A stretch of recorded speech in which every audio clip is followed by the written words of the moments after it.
What is going on, guys?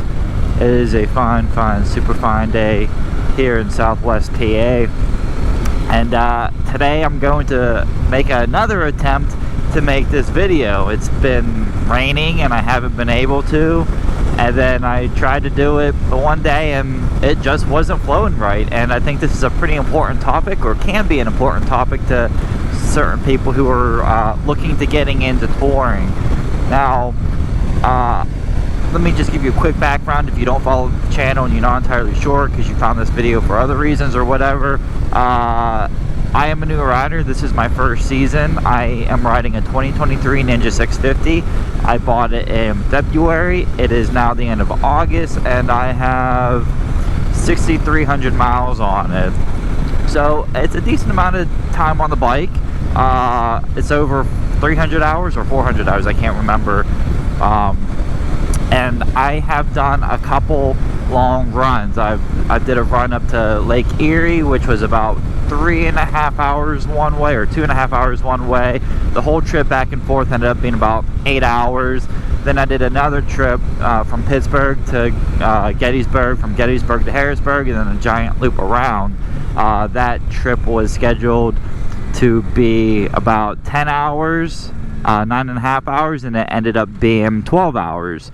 So this video is not necessarily specifically for people trying to do that on a Ninja 650. It's just what I happen to ride. Nor is this video supposed to be an extensive, in-depth look. I'm just kind of going over the basics of what I learned so far. And you know, if you guys went to school, and or maybe not, it doesn't matter, and you had intro level classes, if you remember what happens in intro level classes, they go over a broad range of topics and ideas, but they don't go in depth inside each topic. And that's kind of what I want to do here, because there's a lot of ideas and concepts that really deserve their own episode, and probably will get their own episode. But right now I kind of want to put this out there so you at least have a skeleton of what to look into. Now, I think the first thing that I kind of want to say is, if you're getting into touring, you might kind of be overwhelmed because you don't know where to start. And kind of what I'm doing, how I'm starting my touring career, is I'm seeing how far I can go in one day there and back without having to camp. You know, if you can do it like the camping thing off the bat, you know, you have the financial stability, the time stability, and, you know, the overall general confidence in yourself. I don't see any, you know, problem with that. That's pretty cool, honestly. What I want to do is I want to start, that guy's burning something, I want to start camping in local areas so I can kind of get used to it. But, you know, as far as me is like how to start, that's what I'm doing. I'm just kind of going by and going as far as I can go, and, you know, just kind of getting used to all this crap, getting used to just being on the bike for an extensive amount of time. So I want to get into it. I'm sorry I didn't want to waste a lot of time. I just wanted to say that real quick, because I think it's kind of important. Because when I started, I'm like, man, I don't have this, and this. How do you even start? And that's how I started. You know, I kind of made a map, a 10-hour map around, or radius around my area. I'm like, okay, well, I can go all these places in a day and back, you know what I mean, and still get out there pretty far. So basically, I guess before, you know, you get going, I think it's really important to check over your motorcycle. If you guys took the MSF course, you would be familiar with TCLOCS. TCLOCS is an acronym, and it's basically a checklist of your bike and the necessities to check. I'll put a link in the description of the, make sure it's recording, I'll put a link in the description of a really good PDF file that I found that goes through all that. And, you know, I'm going to print it out and, you know, do a little checklist as I go along too, because it's really important. And it's really important because unlike a vehicle, you're riding around in a car and you break down or you run out of gas or whatever happens, you immediately have shelter and protection. And you don't have that on a motorcycle, which I'm sure you're aware of. So it's even more important to make sure that your vehicle is up to par. Lower gear, geez whiz. Make sure that your vehicle is up to, par as far as maintenance and your mechanics go, because you don't want stupid stuff happening, especially on a long trip. The next thing that I'd like to talk about is weather. So I'm not just talking about checking the weather right before you leave. I'm kind of talking about actual forecasting, and not in-depth forecasting, but a little bit more than the average current weather in Pittsburgh Google search or whatever. And also, whenever you're checking your forecast, don't just check it at your area. You want to check it at specific places that you're going to be at those specific times. Weather changes very rapidly over a geographical area, and if you're on a bike, you can be covering hundreds of miles. My Lake Erie trip was like 142 one way, and then the whole trip for Gettysburg was like 500 something miles. So weather changes drastically over a geospatial region. Not only that, but the topography also dramatically changes. I mean, for me, going over the Appalachian Folds, I ran into leeward weather, windward weather, rain, fog, all that stuff. And then when I got down the valley, totally different. So just something to be aware of whenever it comes to weather. You don't need an in-depth knowledge of meteorology, but a little bit above the average knowledge I think would help you out. I love meteorology. If that's something that you would want to hear me ramble on about, please let me know. I will talk about weather all day and rocks all day, as you already know.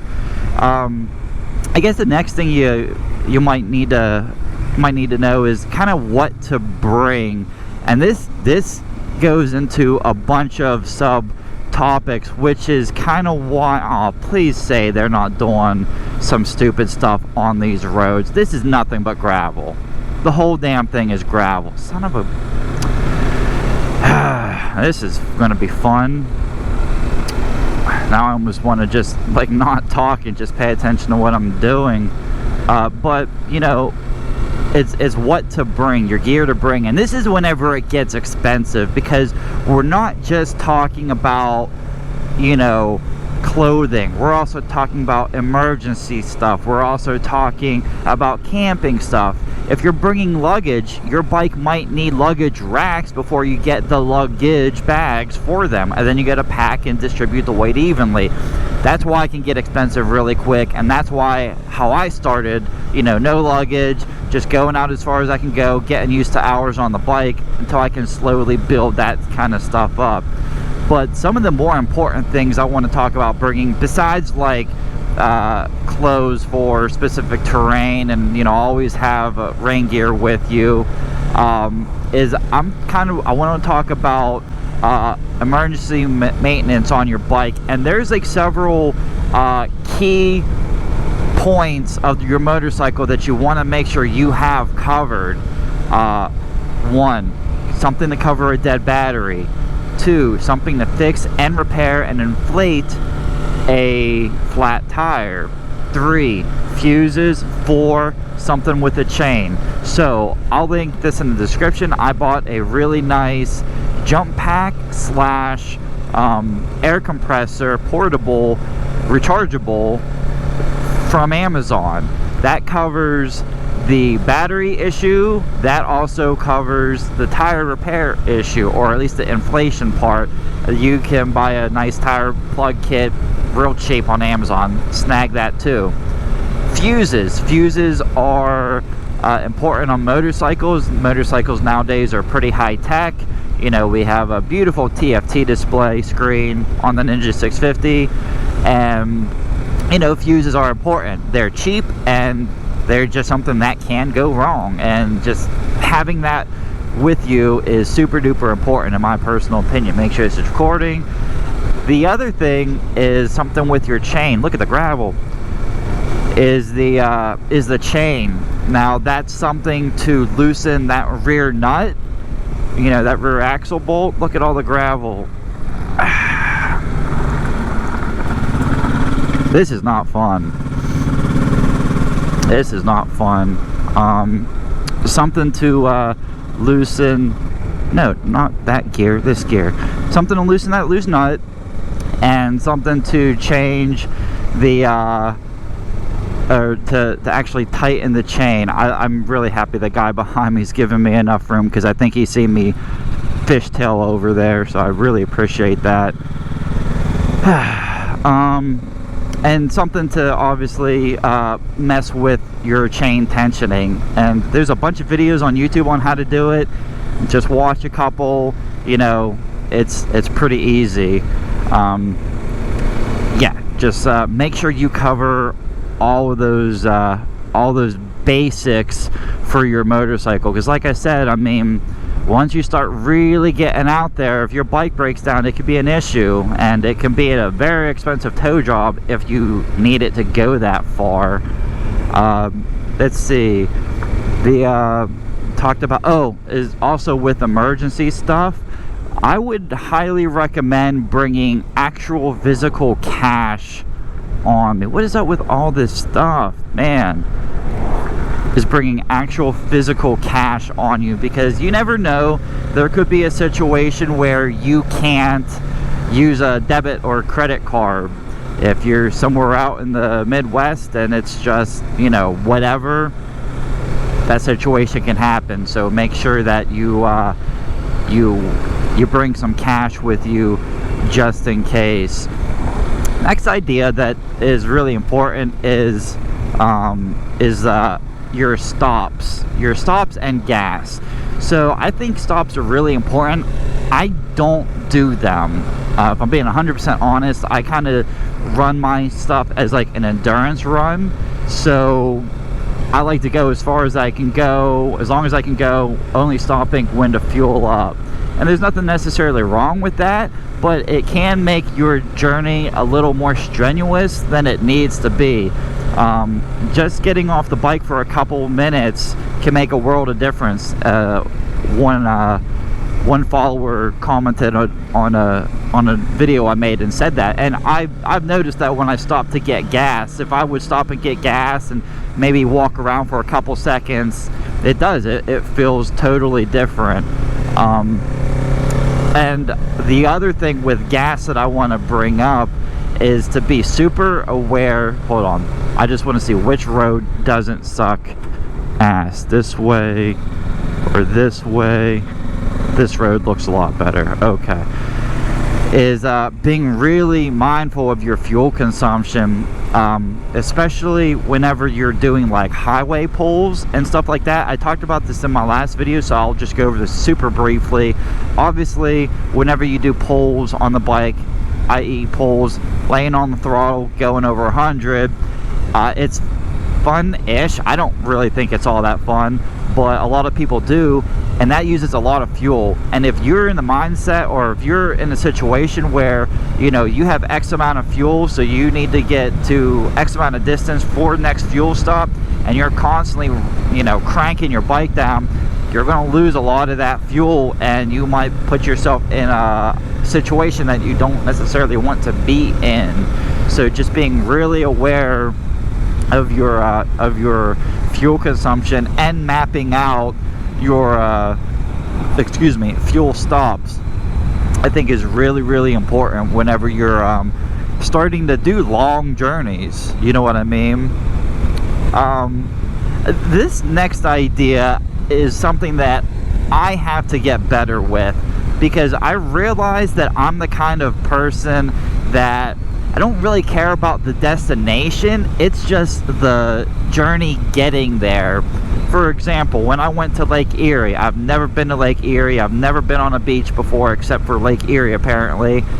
And I rode all that way. I looked around and I turned around and went home. And that's not necessarily a bad thing, but when I did my second trip, whenever I was going to Gettysburg, I didn't really have a plan. I wasn't sure of the general layout. I wasn't sure how the tour thing worked or what was going on, and so there was a lot of time figuring things out, and that wastes time and resources. So if you know exactly where you're going, plan out what you want to do at the destination when you get there. You know, I plan on doing a really nice trip down to Virginia to, what is it? I know it's called Skyline Drive. It's like 105 miles long, 3 hours to complete. It's a road that drives over the ridge of, is it Susquehanna National Park? It's in Virginia. And, but whenever I get there, I don't want to just get there and not really know what to do. I really want to have a plan. So planning things out for yourself is a really good way to get the most out of your trip, because while money is important, time is more important. You know, obviously I'm not getting it, you never get time back, but it's true. Time is a resource. It's a non-renewable resource. Once it's done, it's done. So if you maximize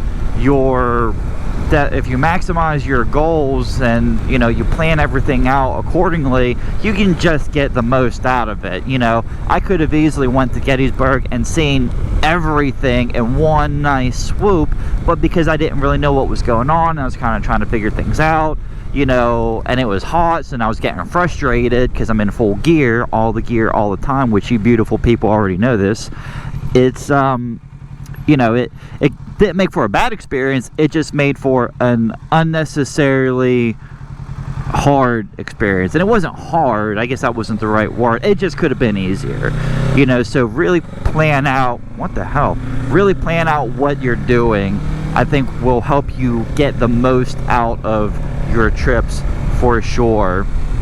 The next thing is something that, I was made aware of a couple times during my Gettysburg trip, and that's the phone.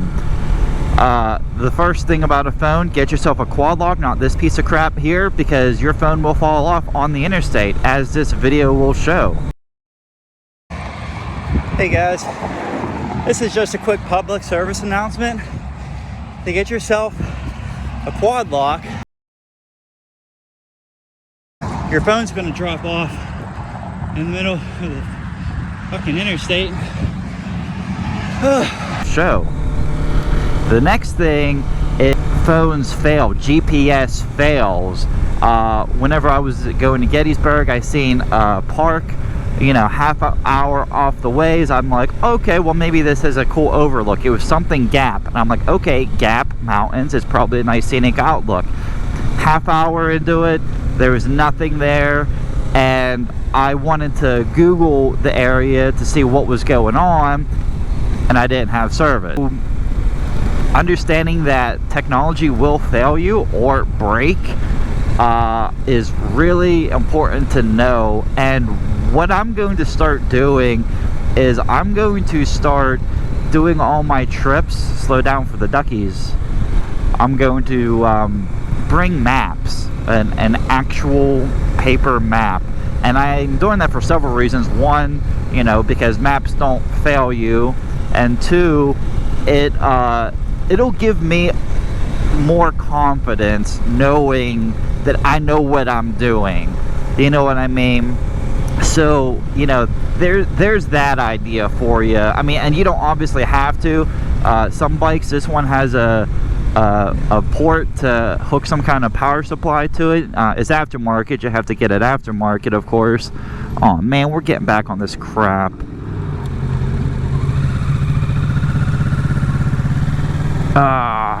Hate this stuff, but it'll be nice when it's done. But I can't remember what I was saying, got distracted. You could get a plug-in and then you can always have power, but you still run the risk of not having satellite connection or cheaping out on a phone mount and your phone flies off on the interstate. you know, when that happened to me, I was like 5 hours out. So if I didn't find my phone, I was actually kind of screwed. I probably could have figured it out, but it's not something that I necessarily wanted to try and figure out. You know what I mean? No. Sorry guys, I'm trying to do multiple things. At least, you know, 51 is right here, so that's nice. Stop except right. Let me just make sure we can do this. Maybe it's a nice red light so I can stop and collect my thoughts. Hey, look, it is Messenger. I bet it's Lindsay. So next thing is, you know, I have on my list is bike upgrades. Now, bike upgrades is, you know, that's kind of just aftermarket things. The power supply, like I said, throttle, a cruise control aftermarket mechanism would be really nice, I must say. Saddlebags, luggage bags, clips to put all that down, and racks to strap everything down. If you haven't guessed already, it is expensive. Motorcycles are expensive, hobbies are expensive, and this one is no exception to that rule.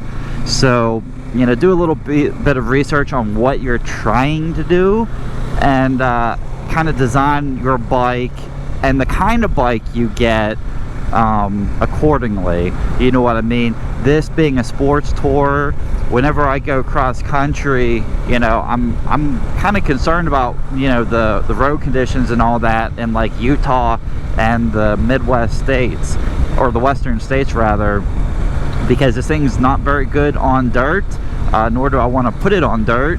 So, you know, really taking the initiative to put boots on the ground with Google Maps and Google Earth and mapping everything out, physically seeing the roads that I'll be on is definitely a must that I have to do for this trip. Let's see, what else do I have? So yeah, I have on here throttle position as far as handling goes, because that was one of the things that was kind of bugging me whenever I do these long trips is, you know, my hands get sore, and with the Ninja 650 specifically, its engine braking is so good. I mean, it slows down immediately, but I think having real good hand position on your bike will make a world of difference. And Kawasaki, being a Japanese company, knowing a little bit about Japanese culture, they don't just do things. Everything that they do is for a reason, and they're very good at compartmentalizing. For a Ninja 650, you see this little thing here, little thing that looks like my pinky can fit right through it, right on it.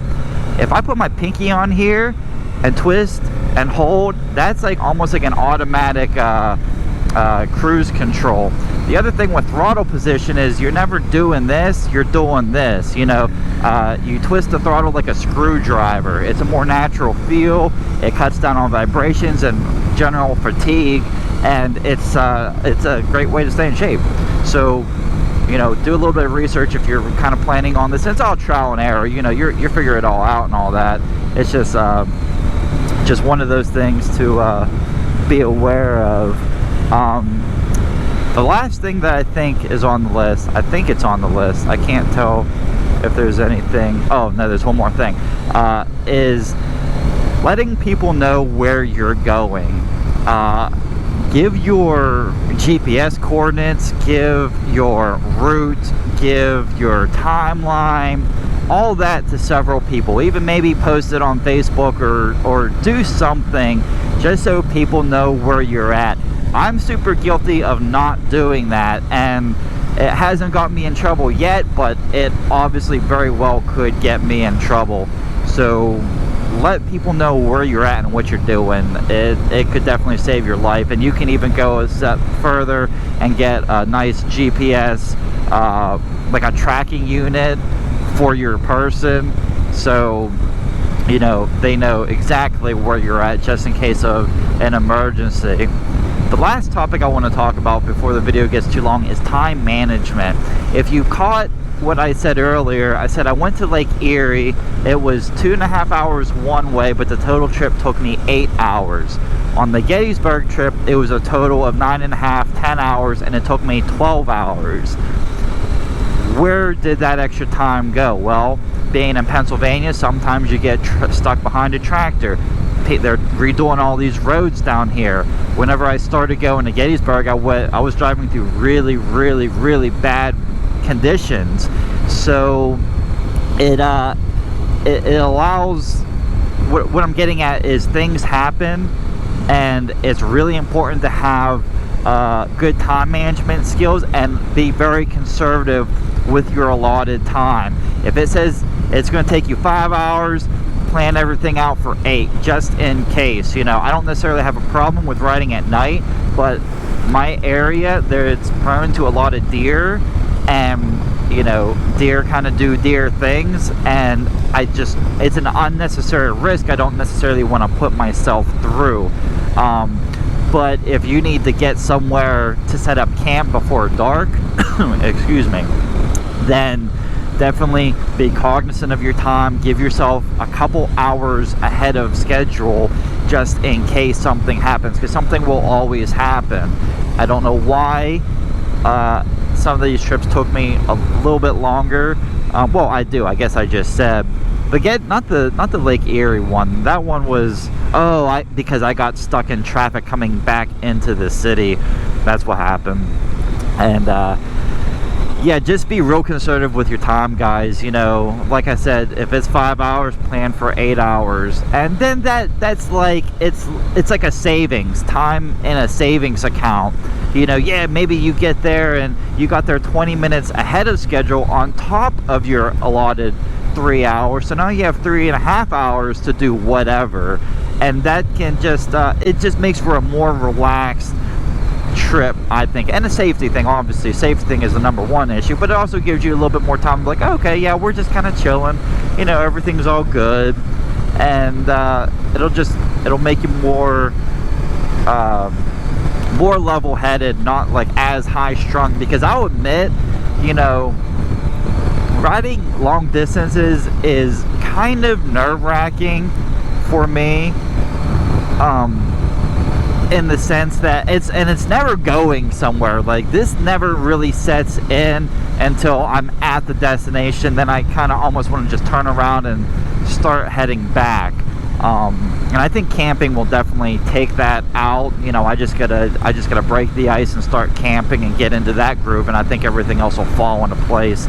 But you know, what was I saying? Oh, no, don't lose my train of thought. It's gone. Shit. Oh, yeah. I was talking about time management. I know that. Sorry, I hate when I do that. I will forget something like as I'm speaking about it. But like anxiety and all that stuff. Whenever you're like anxious and you have anxiety with this, you know, it can make you overthink and then make bad decisions. So when you have this extra time and you have all these emergency tools and people know where you're at and you have a backup map and you have a good plan, it'll make you feel better, and it'll make you make smarter decisions, and smarter decisions or safer decisions. So just something to be aware of. And you know, as far as that anxiety goes with making long trips, I think how I'm doing it is a pretty good way to really get yourself out there. You know, pick a destination 3 hours away, go there and come back. Maybe only an hour, go there and come back, and then you just kind of work your way up until you get to the point where you have to camp, which is what I'm going to do in the fall whenever I go down south to Virginia. Then I want to do Vermont and New Hampshire and all those New England states. Would you believe that I forgot again what I was talking about? I think I had too much coffee. But yeah, that's a good way, I think, to kind of get you out there and to do your own thing. So, you know, that's just kind of my things that I learned. You know, again, this is just intro. It's not made to be something that you do or to learn everything from. It's just like, okay, now go ahead and Google time management skills, or now go ahead and Google how to, you know, emergency fix a chain, or jump start a bike, or change fuses, whatever. You know, YouTube's at your disposal, so use the hell out of it. I mean, YouTube is great. I love it. But I'm going to go ahead and get off here. I hope this video turned out okay. I guess maybe it was a little spicy with the really crappy roads back there, so maybe it'll be okay scenery. I think I said what I wanted to say, and that's the important thing, because I just want to give you guys some good information for you guys to further explore this, and I hope that it helped you in any way, shape, or form. And if it did help you in any way, shape, or form, consider dropping a like and a comment, and subscribe if you're not subscribed. I would really appreciate that, and I think that this channel could possibly help you. I know that it's helped a lot of people apparently, which I'm super stoked about, because that was the entire point of all this. Look at this thing. Let me know in the comments what this is. I don't know what it is. It says street rod on the plate. But anyway, guys, I will talk to you later. I hope you have a great day. Wear more gear than that guy there, and you will be safe. As always, I'll see you guys in the next one.